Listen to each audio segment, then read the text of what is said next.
Our next speaker is Neal Rappleye. He is a research project manager for Scripture Central, and he is involved in ongoing research on many facets of the Book of Mormon's historical context, including ancient Israel, ancient Arabia, and the ancient Near East more broadly, as well as pre-Columbian Mesoamerica, and the 19th century witness to the discovery and translation of the Book of Mormon plates. He is published with BYU Studies, the Interpreter Foundation, Book of Mormon Central, Greg Cofford Books, and Covenant Communications. And with that, we'll turn the time over to Neal Rappleye. All right. Thank you, Zach. So this week, of course, we are celebrating the discovery or the first visit of Moroni to the gold plates. That probably should say September 21st, 1823, but Joseph Smith goes to the hill the first time, September 22nd. And, Moroni appears to him and tells him that there is a book deposited written upon gold plates. And we just heard from Josh talking about how we can accept the reality of these plates because there is good evidence, good historical evidence that this is a real historical artifact. Several witnesses left behind their descriptions, and when we put together all their descriptions, we have a variety of details about the gold plates. And so to commemorate this bicentennial occasion, I wanted to actually look at the details of these plates and compare them against some of the discoveries that have been made in the last 200 years from archaeology relating to writing inscriptions on metal plates in particular, but also just more broadly metal artifacts and inscriptions and things like that will be taken into consideration as well. And so the paper that is going to be published along with this is going to have a lot more of these details. I'm just going to have to rush through a lot of this, but we're going to talk about some of this different stuff and the primary sources that go into them. And like I said, we're going to compare it to some various ancient artifacts. So starting with the material and appearance of the plates, witnesses describe them as having the appearance of gold. William Smith said they had a good state of preservation. Presumably this is something he learned from talking to one of his brothers or his dad who saw the plates. William did get to heft the plates. Josiah Stoll is an interesting witness because he was there when Joseph Smith brought the plates home, and he said that a corner of the covering slipped off and it looked like a stone of greenish cast. And that's a really weird way to describe gold plates, I think, which suggests to me he's just stating what he saw, and it supports William Smith's observation that he thought the plates were a mixture of gold and copper. Of course, if you think of like the Statue of Liberty, for instance, it's made of copper, but it looks like it's made of green stone. In fact, when I was a really little kid, before I knew much of anything, that's what I assumed it was made of. And so this is not anything particularly original. Scholars have long pointed out that the plates could probably be tumbaga, which is a gold-copper alloy that was used in pre-Columbian America and then treated with depletion gilding to make it look like pure gold. There are also other methods that were used in pre-Columbian America to gild copper and make it look like it's pure gold. And so I just wanted to illustrate just really quickly some different artifacts that show how these different attributes of the plates could be found on these gilded copper or copper alloy, gold copper alloy sorts of artifacts. You can see here this one was, when it was found, very much corroded over with that greenish look, but when it was restored, still looks like it's made of pure gold. These are maybe a little more reflective of what the plates probably looked like. I don't think they had that extensive a corrosion, but maybe a little green corrosion along the edges there, but still having overall a golden appearance as the witnesses described. This is just a scholar explaining that that technology was available in Mesoamerica a millennium before the conquistadors arrived, which brings it pretty close to the time period of the Book of Mormon plates. And a little later, we'll actually get to an artifact that comes almost right from Moroni's time. These are some examples from South America that were buried in the ground around 350 AD, so about the time the Book of Mormon plates were buried in the ground. And Jerry Grover is actually the one who pointed this out in a podcast with Robert Boylan just a couple weeks ago, actually. These were buried in the ground the same time as the Book of Mormon. They came up in 1987 or something like that, and that is not after restoration. That is what those artifacts looked like out of the ground. So when William Smith says the plates were in a good state of preservation, we have examples of tumbaga artifacts from about the same time period that were preserved really, really well, and analysis of these shows that the alloy is high in copper, really close to the ratio of gold-copper that would have been required for the Book of Mormon plates. So they could have very well been well preserved for 1,400 years. But more examples here. These show more corrosion, obviously, but again, just illustrating that greenish corrosion look along with the golden shine that you see on various artifacts. This one's a lot more corroded and had to be restored. But again, just wanting to illustrate, you have an overall golden appearance with these Tumbaga artifacts, but you also have a little bit of that greenish look that can account for everything the witnesses described as far as how the plates looked. Talking about the binding, there's not a lot to talk about here, right? The witnesses said there were 3 rings that bound the plates together, and they said those rings were in the shape of a letter D. I haven't found any D-shaped rings specifically in the ancient world, but we do have Roman military diplomas where 2 plates would be bound together by 2 rings. And in ancient India, actually, they would do these copper grants where they would be bound by either 1 ring or 2 rings. Those are just a couple small examples. Sometimes these get to be quite large, and we'll talk a little bit more about that later. This is not an ancient artifact. Obviously, this is very modern, the 3-ring binder, right? But this is so ubiquitous to us, I think we don't fully appreciate. This is not something that really developed or came into common use until later in the 19th century, and it's really not until the 20th century that it becomes standardized as 3 rings in D shape, and we realize that's kind of the best way to bind loose leaf documents. And so this suggests whoever designed the metal plates understood that. They apparently had a lot of experience with ring binding technology, maybe came from a culture where they'd been doing that for centuries, for instance. Anyway, moving on really quickly here, the sealed portion of the plates. We always hear that 2/3 are sealed, but actually sources vary between 2/3, 1/2, and even 1/3 being sealed potentially. So we don't know exactly how much is sealed, but a part of the document is sealed. And then there's a circular seal design on the plates. Not a lot of people are familiar with this detail. It's something that Don Bradley talks about in his book on the lost 116 pages. Basically, Moroni said he sealed the title. He says that the plates were sealed by his hand on the title page, and Charles Anthon actually describes a circular seal or a circular thing, kind of like a Mexican calendar or Mexican zodiac, on the sheet of paper that Martin brings to him. And this is what he's talking about when he talks about that circular Mexican zodiac thing. Someone in Palmyra that Martin showed the manuscript to said it had concentric circles and identified it as being the title page. And then this is a close confidant of Martin Harris, who also, again, identified the last plate having a circle with rays on it. And Joseph Smith says the title page was on the last leaf of the plates. So there seems to be some sort of circular design, some sort of actual seal, perhaps, is what Don Bradley has suggested, which would make sense because sealed documents aren't just sealed, but they have a formal seal on them. And we have John W. Welch, who long ago pointed out that there are these partially sealed documents where part of the document is open, like the Book of Mormon plates, but then part of it is actually sealed. And in this particular example on parchment, they have 3 circular seals affixed to it to ensure the sealed part remains secure. And this could be done on metal documents as well, military diplomas, which I mentioned earlier from Rome. They would be sealed by putting wire through the plates so you could not open them, and then there would be 7 seals usually affixed in that case. The Indian plates that I talked about earlier, the ring often has a seal on it. That's meant to ensure no one could add more plates to the set.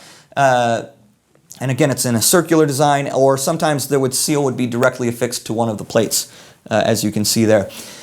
So there's also this example. I don't know if this is meant to be a seal or not, but this is maybe closely approximates what witnesses describe being on that last leaf or plate. You can see a circular design was actually engraved onto this copper amulet, and that circle there has the letters for the name of Yahweh kind of around in the circle.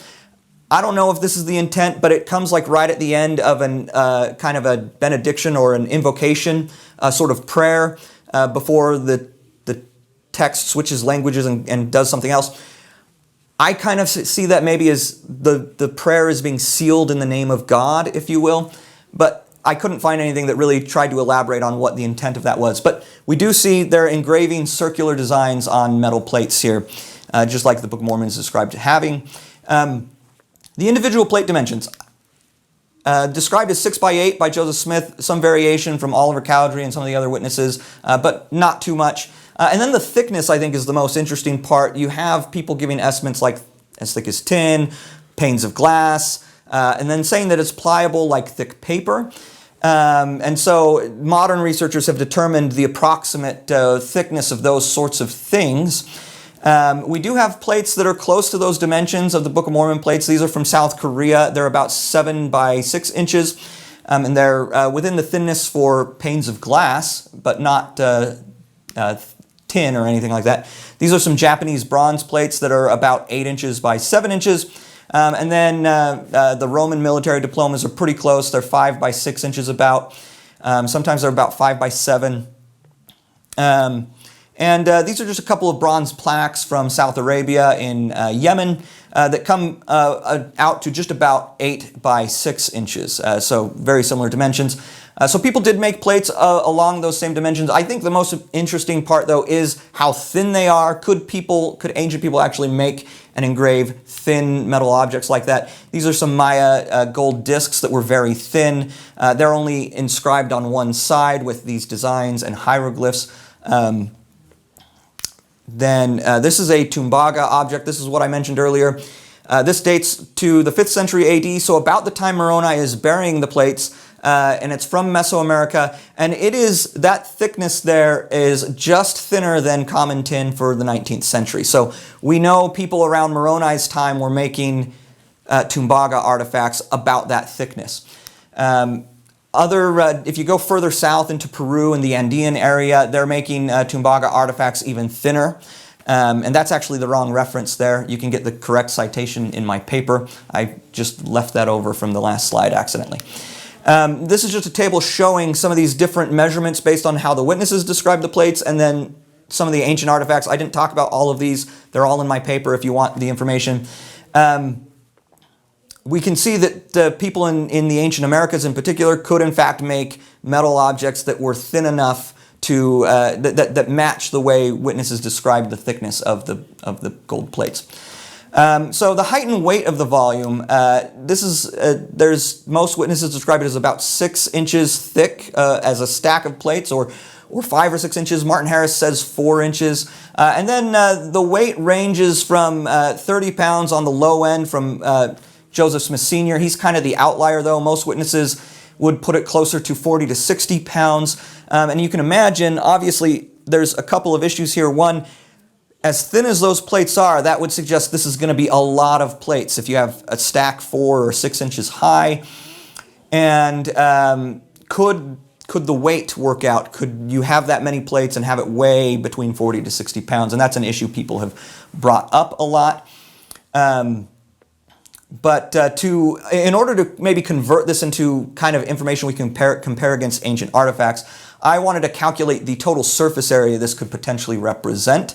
To do that, we have to understand there is likely void space in between individual plates because they're hammered and made uneven. You can see that here with these Korean plates. You can see right along the edge how uneven and kind of warped the plates are. When you have, these aren't super high resolution, so it's maybe hard to see, but when you have images of those Korean plates stacked up on top of each other, you can see there's space in between some of those plates. In some cases, the space between the plates is wider than the plate themselves, right? And so you can get quite a bit of void space in between these plates.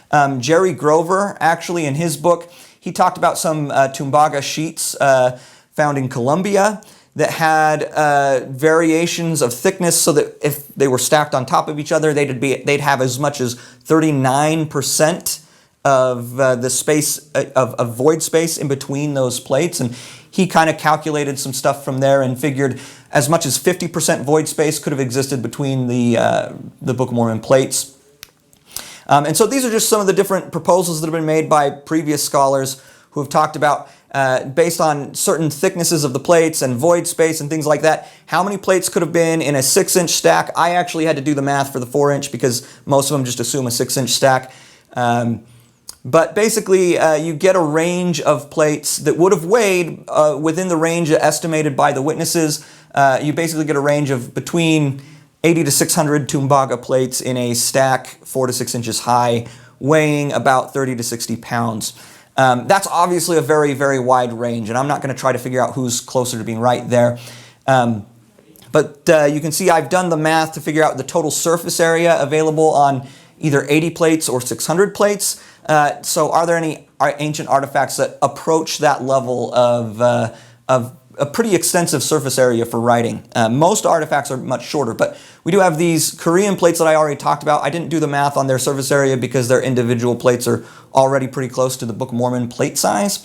But there are 19 plates bound together by hinges, so they're in a book form. A pretty good number of plates, but not enough to quite compare to the Book of Mormon plates here. The Dead Sea Scrolls, there was a copper scroll found that's actually multiple scrolls or multiple copper sheets riveted together. The total surface area of that scroll, though, comes out to about the equivalent of 22 Book of Mormon plates. That's actually a pretty sizable copper artifact with engraving on it as well. This is a deceptive one. These are Italian plates, bronze plaques that were found. They date to the 3rd to 1st century BC. And initially, you look at it, there's 7 tablets. That doesn't seem like very much, but they're much larger than the Book of Mormon plates, and their total writing surface area comes out to the equivalent of 61 Book of Mormon plates. And keep in mind, there were 2 more plates here that were lost. We don't know what their measurements were. And scholars think even with all 9 tablets that it was just a fraction of the records that were kept by the people who made these plates. So they very likely had a collection of plates that would rival what we have in the gold plates here. Some of these examples from India, though, are really impressive. I want to caveat, I don't know if that picture is a picture of the plates described in the caption there. I couldn't confirm exactly which plates those were.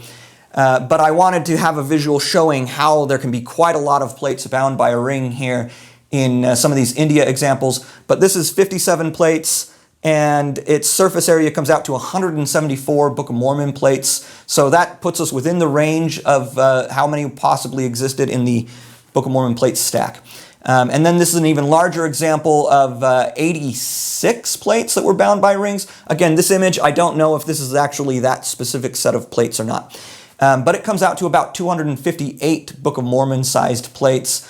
So quite a lot, quite large sets of plates here, comparable to what the witnesses described for the Book of Mormon. And then this is one I actually only found out this week. Matt Roper, who spoke earlier this morning, pointed it out to me. It was only discovered a few months ago. They're not bound by rings, but it was a set of 493 plates found in India just earlier this year.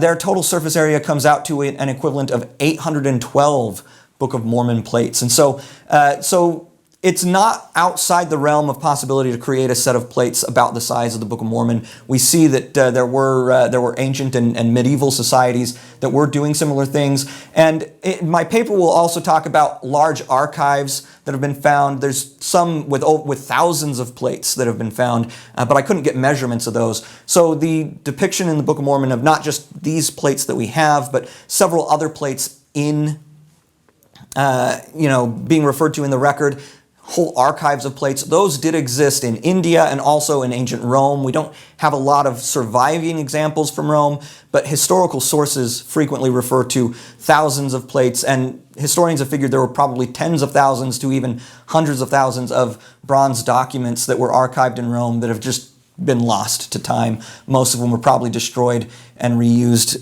because metal's a valuable object. Matt kind of talked about that in his presentation this morning. And so the last thing to talk about here is going to be the script that was on the plates. And no, none of the witnesses who saw the plates were actually linguists, so most of them are either basing what they're saying on the Book of Mormon, right, Egyptian or Reformed Egyptian, or they're getting their information from the scholars Martin Harris talked to in 1828 and showed a sample to. And those scholars, according to Martin Harris, they talked about Arabic, Chaldaic, Egyptian, and Syriac. William Smith said that the scholars described it as Hebrew mixed with Egyptian. We're just going to kind of focus on Egyptian because that's what the Book of Mormon says. I explain a little bit more about all of that, though, in the paper. There are examples from Israel. Many people have talked about different examples of hieratic script being found in ancient Israel and their use of hieratic signs and symbols and stuff like that. There are a few of those that are engraved on metal, not long texts on metal to be sure, but these are some bronze weights that have hieratic signs on them. Specifically, the sign for shekel there is a hieratic symbol. And those are found in Israel. And then these silver amulets that have been found in Jerusalem, and lots of people have talked about them, they're written in Hebrew, but they do have, you can kind of see these little diagonal slash marks. Those are, according to Stefan Wimmer, who studied all the Palestinian hieratic out there, he interprets those as hieratic signs that are used to demarcate the name of a king or a deity. And they're being used there specifically to offset the name of Yahweh or the name of God, right? And so he interprets that as a hieratic sign being used in this Hebrew inscription. So we have hieratic being used on metal with Hebrew in 600 BC. Obviously a very minor use of hieratic. I don't want to overstate that, but it does come from the right time and place. Other people have talked about the characters document. I'm not going to go too much into it, but there have been comparisons to the characters document with actual ancient Egyptian hieratic and demotic writing, and illustrating that there are a lot of similarities. Ariel Crowley did this in the 1940s, and you can look at his comparisons side by side in the Improvement era. And this is available on Book of Mormon Central's archive, or Scripture Central's archive, excuse me. And then Jerry Grover actually did some of the most recent work on this, and even offered a translation. And you can just see some of his comparisons here. You can get his book. He makes it all available for free online. Really fascinating stuff there. And let me just, real quick, gonna take a drink.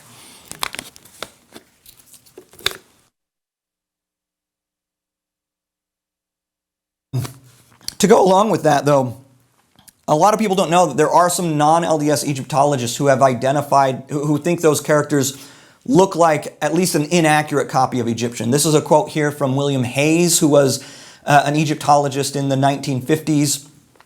Had two opportunities actually to look at the script. He was asked to look at it by Paul Hansen from the Reorganized Church, and then Stanley Kimball had a chance to talk to him, and he even provided a hieroglyphic representation of the first few characters when he talked to Stanley Kimball. And then Richard Parker actually helped Ariel Crowley in the 1940s in identifying potential similar characters in Egyptian. And he wrote this. Marvin Cowan was an anti-Mormon that was hoping Richard Parker would debunk it. And Richard Parker wrote back and said, actually, they could be the latest form of written Egyptian, the Demotic characters. Hugh Nibley liked to compare him to Merowitic. I haven't seen any side-by-side comparisons of the characters to show here, but you can see there is, I think just visually there does seem to be a similarity here.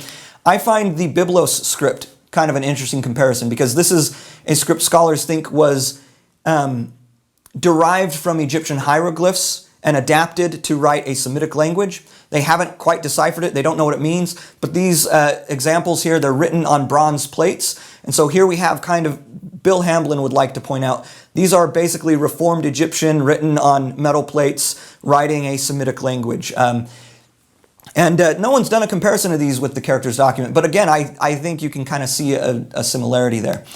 The character size and density. Witnesses described the characters as being small or fine. They said the plates were covered with characters on both sides. That's not something really measurable, but we do know people could write really, really small on ancient metal plates. This is a gold tablet. You can see how small it is in the palm of this person's hand. There's 21 lines of text written on, 10 on one side, 11 on the other, but 21 lines, 87 words. There are several similarly sized gold tablets and silver tablets from ancient Mesopotamia, and the average line height for those really small tablets like that is 1 to 4 millimeters. These are the Ketephenome inscriptions. I already talked about them. 18 lines on the bigger one translates to about 71 words. We don't know exactly because there are parts that are missing, so that's an estimate based on the extent portion. The smaller one has 12 lines and about 41 words on it. Line height between 1.5 to 5 millimeters. And it's not just these really tiny inscriptions where they would write really, really small like this. This is a very large bronze tablet recording a Hittite treaty, has 352 lines, about 4,000 words in translation. And the lines are about 3.5 millimeters big. So people could write really, really small. And they did in the ancient Near East. Now, how small do you have to write to fit the whole Book of Mormon on 80 to 600 plates like we talked about? But you don't really have that many because between 1/3 and 2/3 are sealed. So you have a minimum of 27 plates. That's 1/3 of 80 if 2/3 are sealed and there's only 80 plates.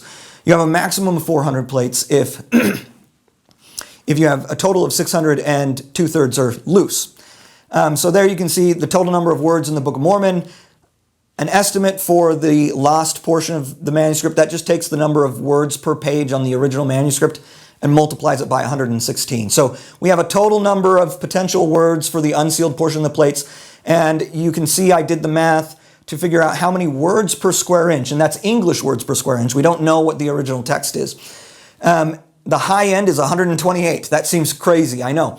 The low end is just 8.7 though. Now, how does this compare to actual ancient documents? And is something like this even possible? 100 years ago, Jan Sodal tried to kind of experiment with writing Hebrew on a sheet of paper about the size of a Book of Mormon plate. And he translated, well, he had Henry Miller, who was a native Jew and spoke Hebrew, translate a portion of the Book of Mormon into Hebrew and write it on this single sheet of paper. And he got 14 pages. And he did the math, and the whole Book of Mormon would have fit on 21 plates if you did it that small. If you add the 116 pages, it would maybe be 26 plates. He later did it with Paleo Hebrew because people criticized him for doing modern Hebrew. Only got 7 pages, but still could fit it on 41 plates, or with the last portion, 51 plates. How realistic is that for ancient engraving, though?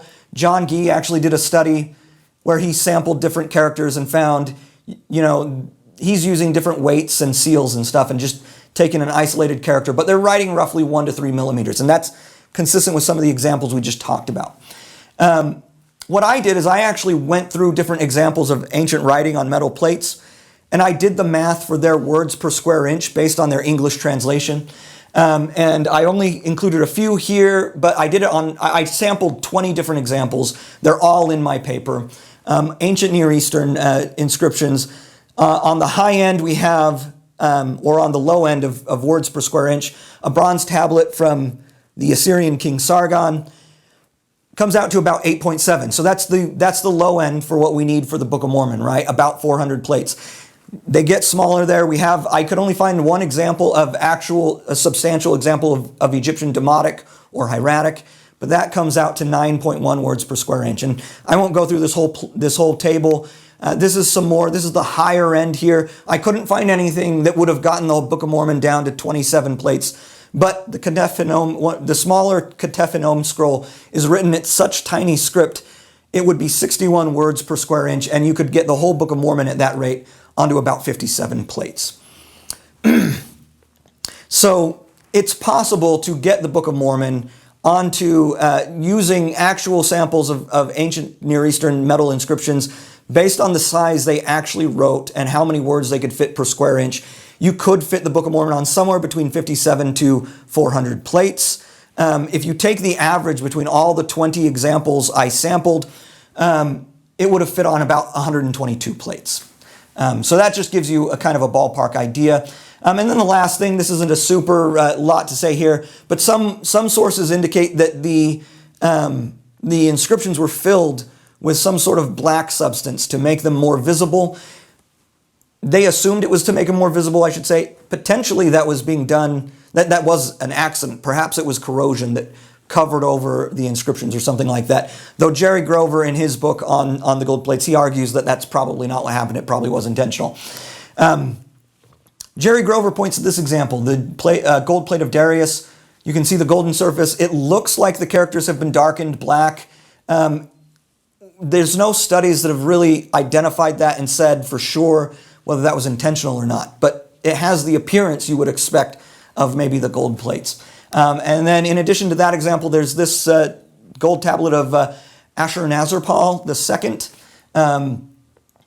that also has, I think you can more clearly see that the cuneiform wedges there have been darkened black. Again, I don't know. I couldn't find any studies that identified whether that was done intentionally or if that represents some corrosion that got into the inscription or something. But we do have gold plates that have that visual appearance described by the witnesses.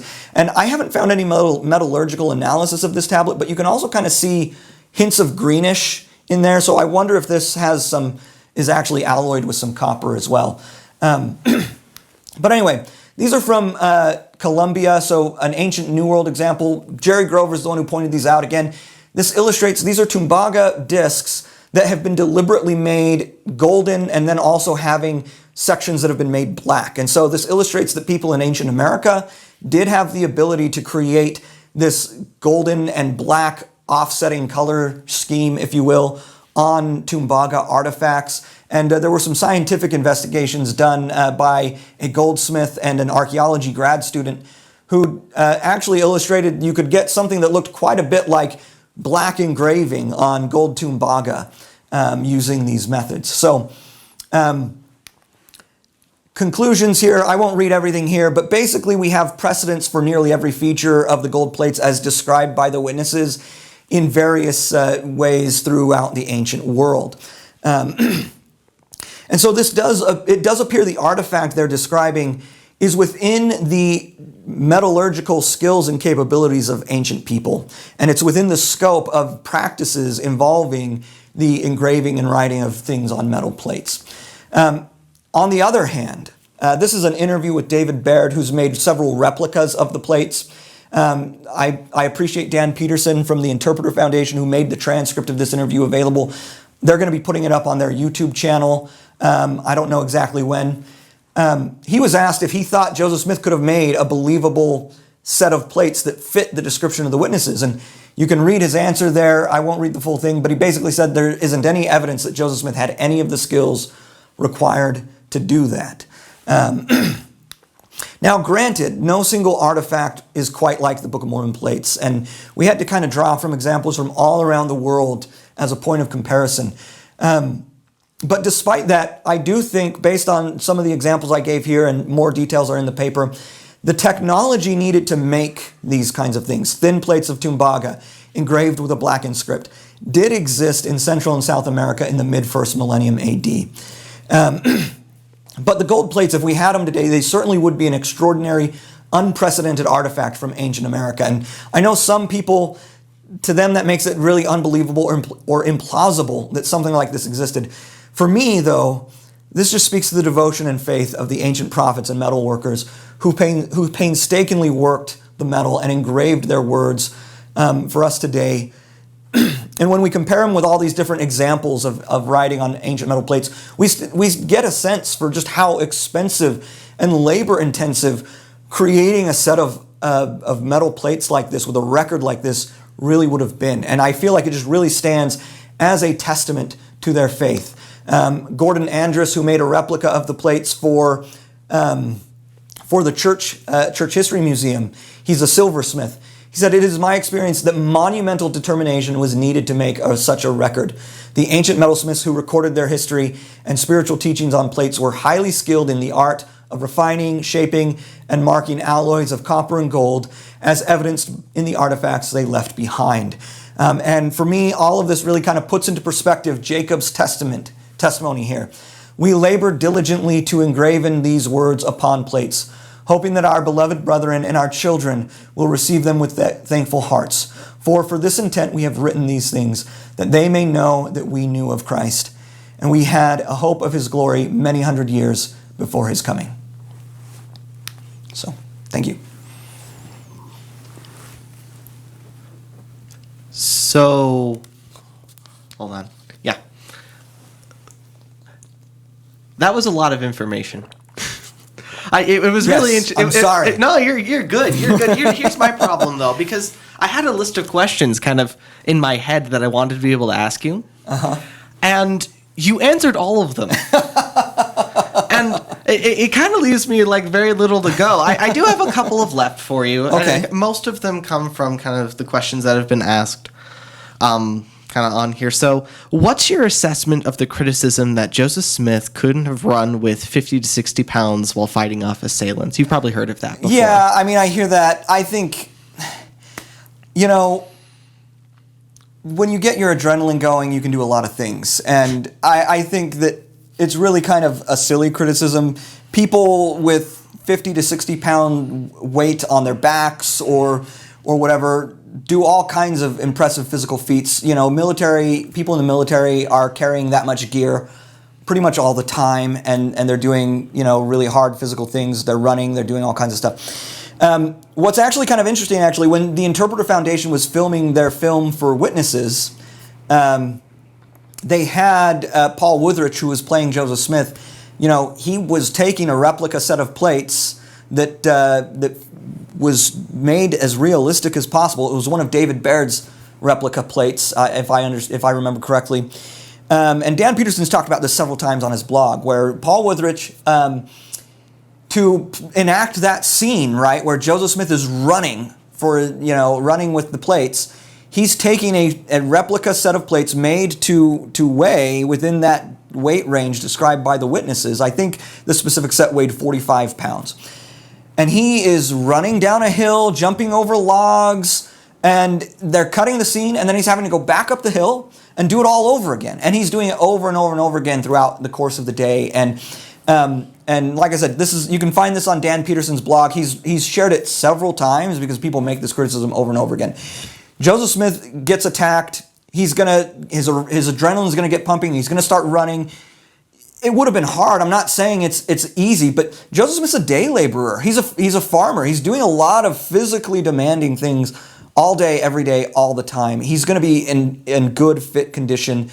Your average, I probably couldn't do it, but I don't even do push-ups every day. So, who cares? I also think of like Zion's camp, right? Yeah. Where they're traveling dozens upon dozens of miles a day, and Joseph insisted that it's my understanding Joseph insisted that he didn't ride on a horse, that he walked all that time too. And so I don't think that there's a lot of evidence that talks about, Joseph isn't delicate, right? He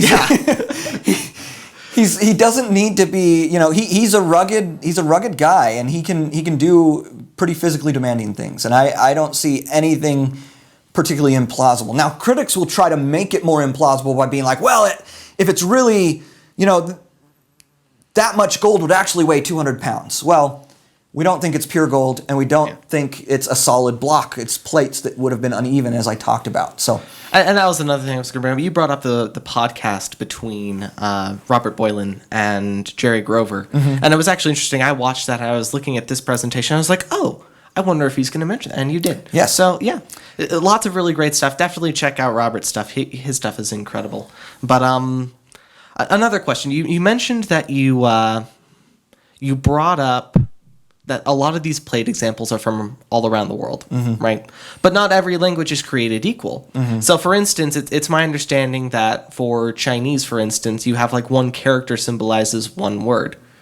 But it's my understanding that not all languages are like that. And a lot of the examples that you had on there, would those differences make any, would those differences cause any problems for your analysis about making sure that the plates could hold all of the words that we find in the Book of Mormon? Does that make sense? Yeah. So obviously, I explained this a little more in the formal paper, but obviously there's a lot of assumptions we have to make when we're doing that, right? We don't know exactly what the Nephites mean by Reformed Egyptian, and we don't know exactly what the relationship between the original text and the translation is. Some people have argued that it's kind of an expansive translation, in which case you would need fewer words in the original text to equal the translation we have. We don't know kind of what the word-to-word ratio is. And those are barriers we can't completely obviate, or obviate isn't the right word, but we can't completely get around those barriers. We have to acknowledge those exist, but they're more likely, if anything, they're going to tilt us more towards less text needed, because if you think it's like, your maximum is if it's a literal translation, right? If you think it's a more interpretive or expansive translation, you need less text. And what we don't know what Reformed Egyptian is, but Moroni tells us they could write more compactly with Reformed Egyptian than they could with Hebrew. But in the paper, I more systematically try to go through, first starting with the one example we have of Demotic that had enough information that I could determine what the relationship was, how many words per square inch that inscription was written, right? So I'm trying to use languages that are named in the text, Demotic being a form of Reformed Egyptian. And then I used Hebrew, right? I used the Hebrew Ketef Hinnom inscriptions, and then I used closely related Northwest Semitic languages. I used a Phoenician inscription. I used a couple of Jewish Aramaic inscriptions that are from later, but I'm trying to use stuff that's as close to the languages described by the Book of Mormon as being what the Nephites used. And then I extended more broadly to some of those Mesopotamian examples, which are written in Akkadian, which is a Semitic language. It's a little less related, and it's a different script. Cuneiform encodes language differently than the Canaanite script that's being used for Hebrew and stuff like that. And then, the one that's probably linguistically least related to the Book of Mormon was the Hittite treaty that I used. That one's in Luvian, I think. Which is actually an Indo-European language. But I stuck strictly to ancient Near Eastern examples for that study, that part of the study. And like I said, I started with languages as closely related to the Book of Mormon as possible, and then branched out because I just needed larger sample sizes because the samples were just too small to extrapolate any grand conclusion. You don't want to really make a big conclusion from a small sample size on a small scroll, right? So I was trying to get a larger data set and sticking as closely to Book of Mormon languages as possible there. Again, obviously we still have to just make assumptions. What it does show, though, is there are historically attested examples in ancient Near Eastern languages that could have fit. If you wrote something the size of the Book of Mormon, you could have fit it on the number of plates that were likely available. Gotcha. Just one last question here. Where can we find more on these metal plates? Where are we going to be able to find this paper?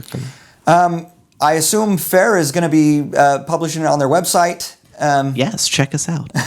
But you can also, I would also really recommend checking out Jerry Grover's work on the plates. I cite him several times in my footnotes. I used a lot of his information here, and I try to attribute it as much as possible. I'm not trying to steal it from him. I'm just trying to build on the work that he did. And Matt Roper, actually, who spoke earlier, a lot of this is information he initially compiled and made available on Scripture Central's Evidence Central website. If you go to the Records and Relics category on the Evidence Central website, there's a ton more on a lot of these, especially like the Indian copper plates he did a lot of work on.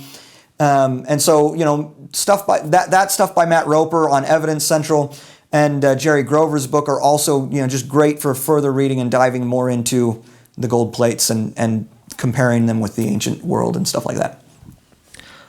Thanks again, Neal. I've really appreciated being able to listen to you talk about this.